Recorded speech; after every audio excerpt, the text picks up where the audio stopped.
One time Henry was at Star Fiddlers Convention.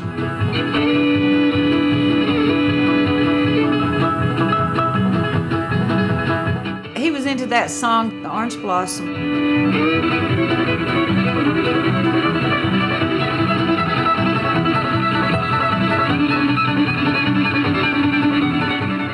And then all of a sudden, the strings, the whole thing fell off the fiddle.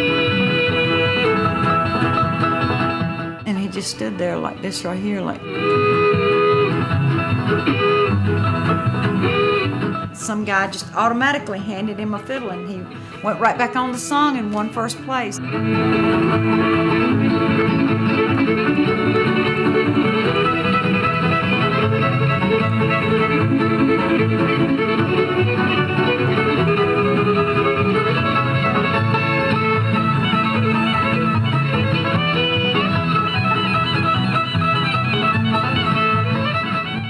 I played so many places, you know, and every weekend we were in competition somewhere. And I'm not bragging, but I think I've done quite well over the years.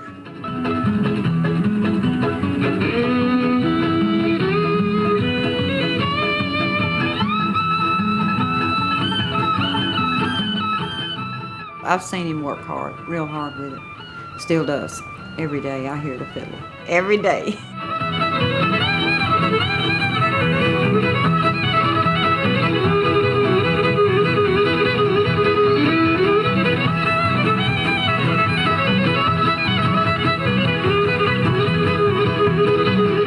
I like my trophies, you know. Well, my ribbons too, but I admire, I believe, the trophies more.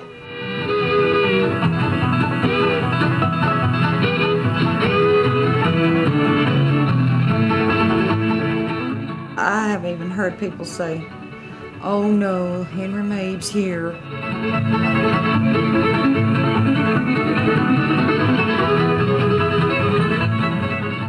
I think, well, I'm sorry. I'm sorry. They didn't know me, so they could say it in front of me, and they didn't know that I was his wife.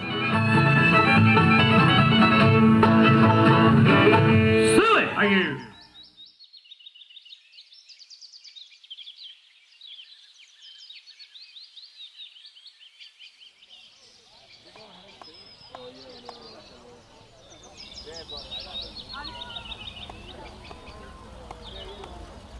Everybody used to hang out at Cove Grill.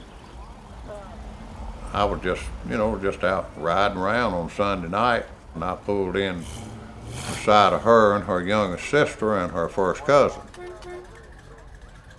Had his hair back like Elvis, and he had on dress pants, and they were tight.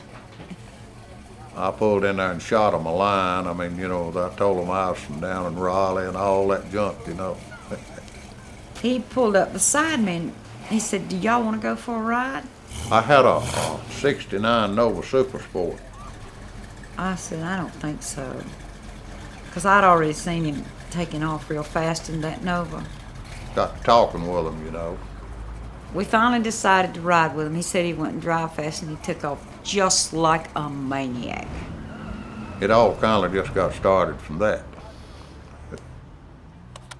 We met in December, and we married in September.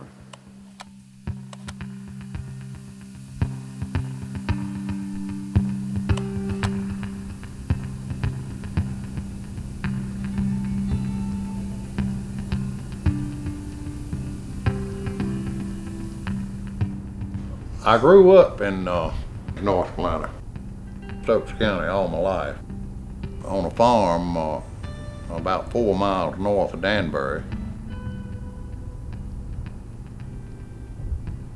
I got 4 sisters and my 2 brothers. You know, we raised tobacco and, you know, corn and wheat, and garden, you know, chickens, cows, you know, we had it all.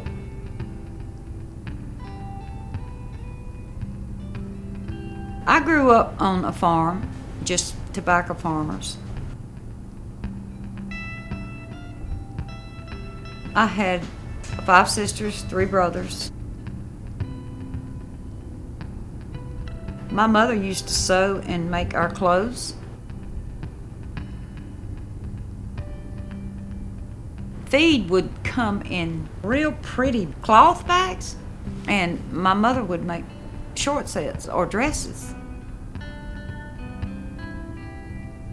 We didn't even have any inside plumbing except for cold running water. When Henry took me to his house, he really lived in the sticks. You could see Hanging Rock from where he lived.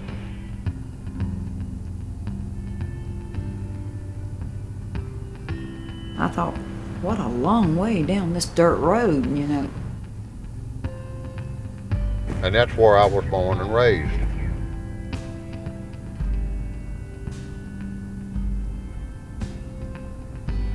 I grew up coming from a musical family. On my mama's side, Uncle Will, he was a good guitar player. My daddy was an old-time banjo player, clawhammer style. Two of his brothers played fiddle. Just something about a fiddle, when I'd hear it on the radio, you know, would catch my ear.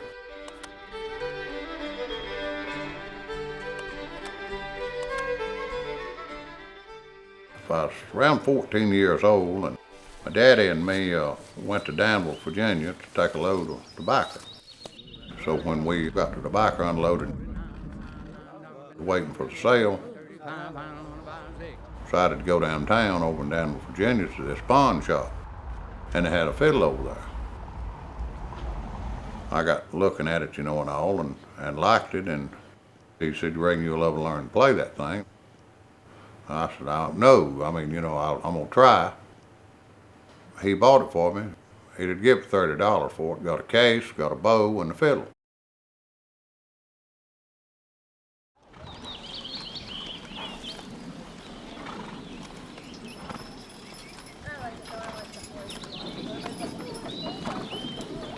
We used to raise cane to make molasses. That was a big day there on the farm. And Uncle Pearson, he was a good old-time fiddle player, and he came up. He lived down in Robertson County. He said, "I'm gonna work on that fiddle." He said, "It's not set up for you to play it." And I won't ever forget hearing him cut down on Arkansas Traveler. And I mean, man, that thing sounded good, I'm telling you. I mean, you know, sitting out on the porch.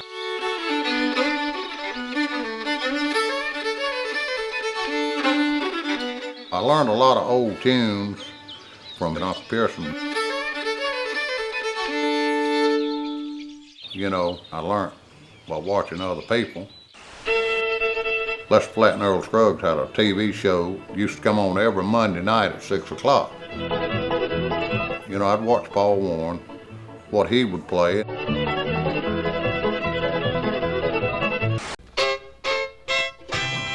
Before I went to school every morning, Red Smiling Don Reno and Mac McGay be on Channel 7. I'd watch Mac McGay, you know, and I'd think to myself, "Boy, I wish I could just play like him."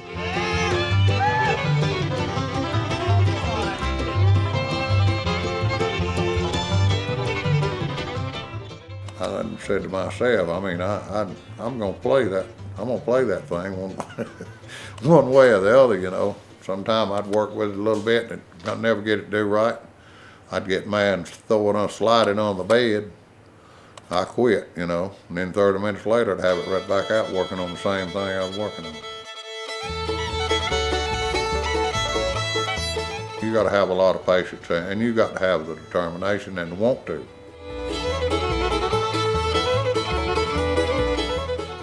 I could play 1 or 2 songs about a year after I got the fiddle.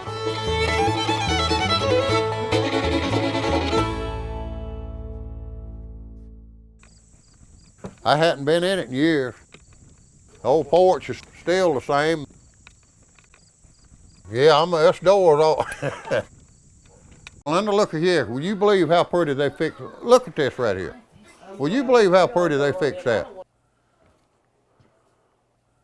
This is where I'd get back here and practice trying to learn how to play. I'd get back in here. We had 2 beds, bed here and a bed there. And me and my brother, sometime we'd get in here and, with a mandolin and the fiddle, and we'd play and sing. There used to be a closet right here, a covered closet, and there were steps that went up right here, went up the stairs, And Mama used to do her canning, and she'd put all of her canned stuff under this closet right here. This is the kitchen porch. In the summertime, we'd keep tomatoes and, water. We'd most time wash up. We kept a table out there, and when we'd be out working the field. We used to plant corn down there. Now that was hard to work in that field because it was steep, but it made good stuff. Well, you see the deepest part of that hollow down yonder, where you see those poplars kind of to themselves right through there, that opening, we would plant it all the way down to there. Hey, Becky, you had to stand like this when you worked. Yeah. See, some of these hills up here, Becky, so many hills. Some of these hills up here, the cows, 2 legs were shorter than that. Yeah, I've heard that one before.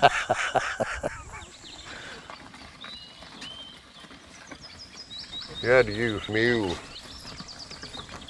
You couldn't put a tractor on some of this land around here. Whoa. There's some of them old plow points still hanging up on Linda. I bet that's some we use right there. I bet it is. I bet you I've used that old swinger tree, Linda. Daddy used to make them things. He'd make them out of hickory. That's an old one right there. This is part of the gearing that goes on the mule. This part right here.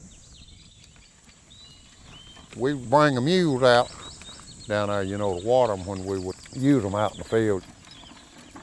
I'd watch all them cowboy shows back then, and everything, so I was riding one mule and leading another one. Well, we had this peach tree that stood on the end of the field, and I misjudged. I thought I could lay down on that mule and come on under. The mule made it, but I didn't make it. It just rolled me right off the back of the mule and piled me up down under the tater patch. And then I had to catch the 2 mules. Boy, they sure have changed it around here. It's a pretty place, Linda.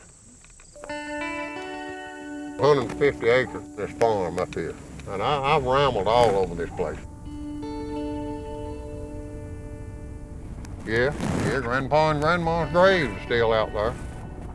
And see, we used to raise tobacco in this field right here.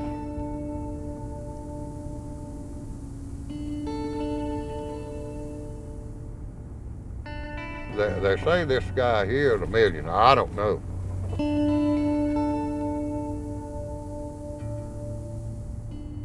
That's one of the old tobacco barns. We had 3 tobacco barns.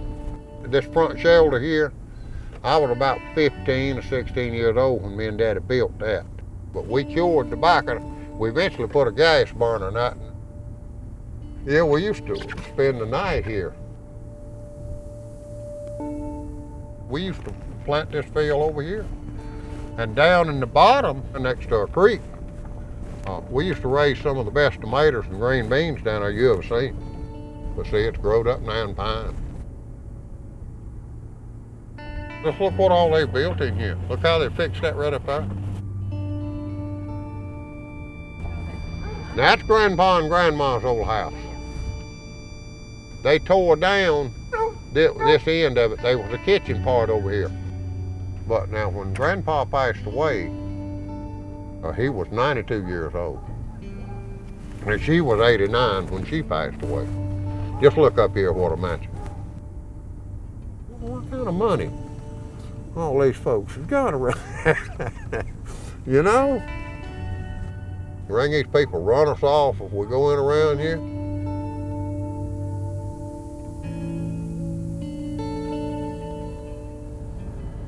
That's pretty tobacco right there too. Now when you see it thicken up like that, y'all see tobacco thicken up like that, that's where your pounds is at. I always liked it about that size right there. That's where you get your money. We farmed at his parents'. And then when we moved down here, we farmed for 7 years while the kids were little.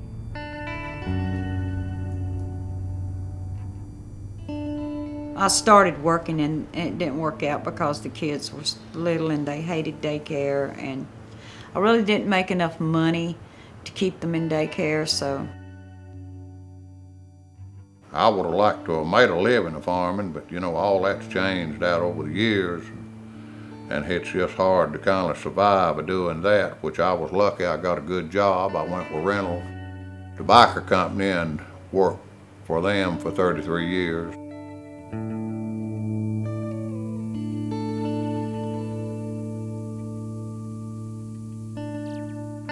And he started playing music with a guy from work, Charlie Saylor,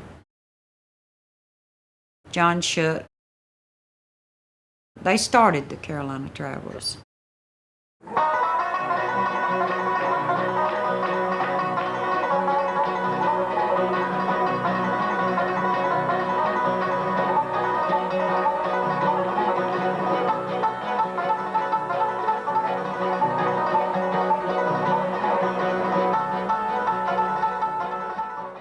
We formed the band in July of '77. We won the WTQR championship. We went on to compete in the East Coast Championship.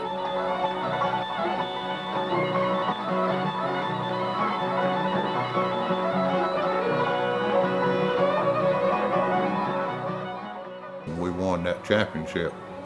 That hit wasn't there for a year or two.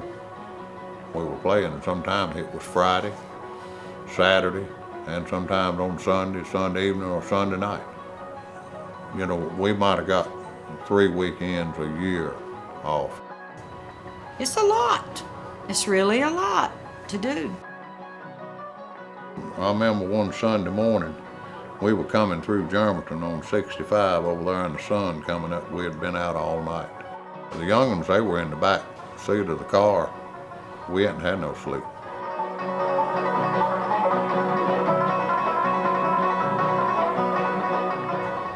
John's wife, she had children and I had children, so we spent a lot of time together at the shows and stuff. So then I had something to do.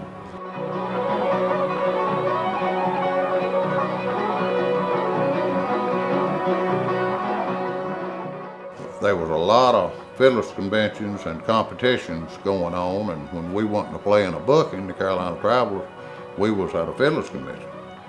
We played competition in Sugar Grove, Independence, Virginia, Star and Seagroves and Northmore and down around, you know, places like that, Oak Hollow. Ronnie Bowman was with us when we won that at Oak Hollow in 1985. But I've always told him when he would be playing music, I'd say, well, we're not together really, because you're on stage and I'm out in the audience. And so I learned how to dance.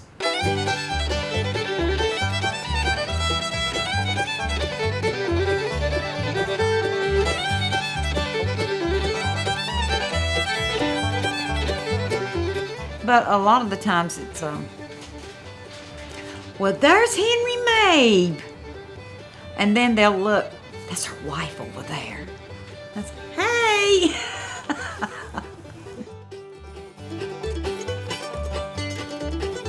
Most of the time, he never walked away without a prize. And lots and lots and lots of first prizes. I've got these ribbons. Sometime I just open my door and I'll throw a ribbon in here. That was in 2009. Here's first place in 1997. This is Lake Norma. This is the People's Fest 1980 Bluegrass Festival. The first place, best fiddle. This was first place in 1986. I won 2 state champions in Cool Springs, North Carolina. I was playing with the Carolina Travelers then. The first one was in 1979, and the next one was in 1981. Yeah, this is the one I got last year at Galax competition. I got 3rd place, and this is the highest one that I've got at Galax. If he'd get 2nd or 3rd, he wasn't mad. I mean, a lot of people, it would make them mad. But he would be just as cool and calm with it. He'd say, I've had my share of first places. Let some of the others have first place. I'm proud of his accomplishments with it. He worked hard to get it. You know, I stayed with the Carolina Travelers 18 years and then played with a Hard Times band for about 6 or 8 years. done shows with different people like Alwood and Smoker Ridge Boys, Lincoln County Partners.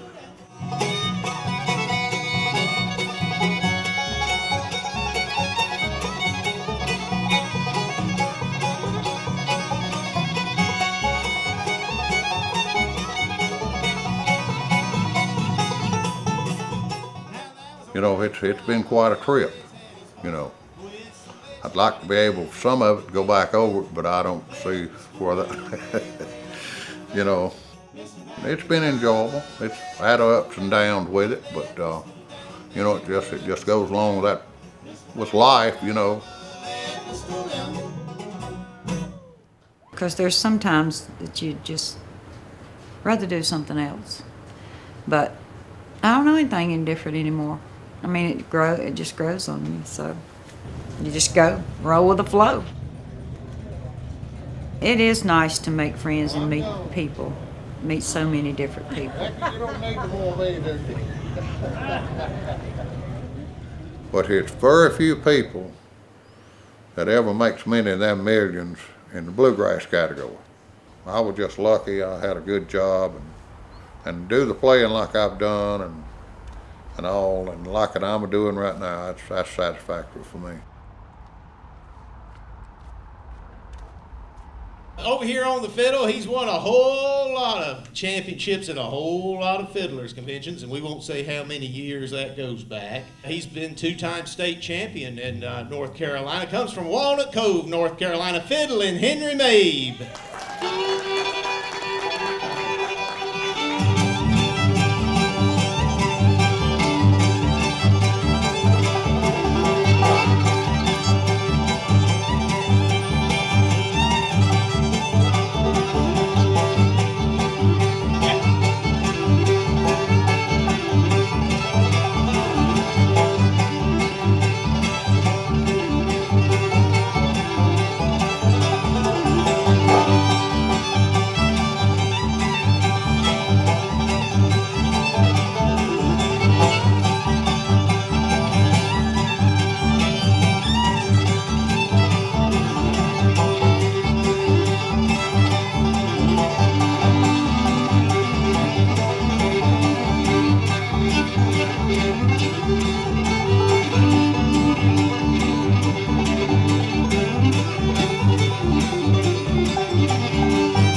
Everywhere I go, there she is. Hello, Rebecca. How are you tonight? I'd like to be in that car and with Henry and him really rolling like up 52. Henry,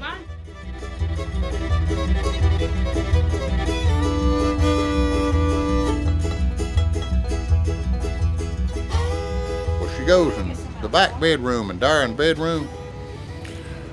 Well, I hear the closet door go wham, like that, you know. She come running back in there. Said, Henry, I believe there's a snake in there in that closet. So I go in there, and sure enough, there was a snake up on the rod where you hang the racks. Had coiled up on top of that rod right there. And I'm pretty sure it was a copperhead, because it was about that long and about as big as my thumb, and about that long.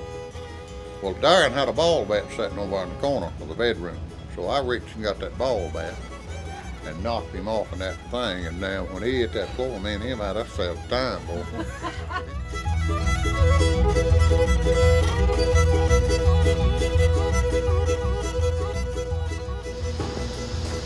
Beck, I got all my teeth in. I need a grin. oh my God. Wait,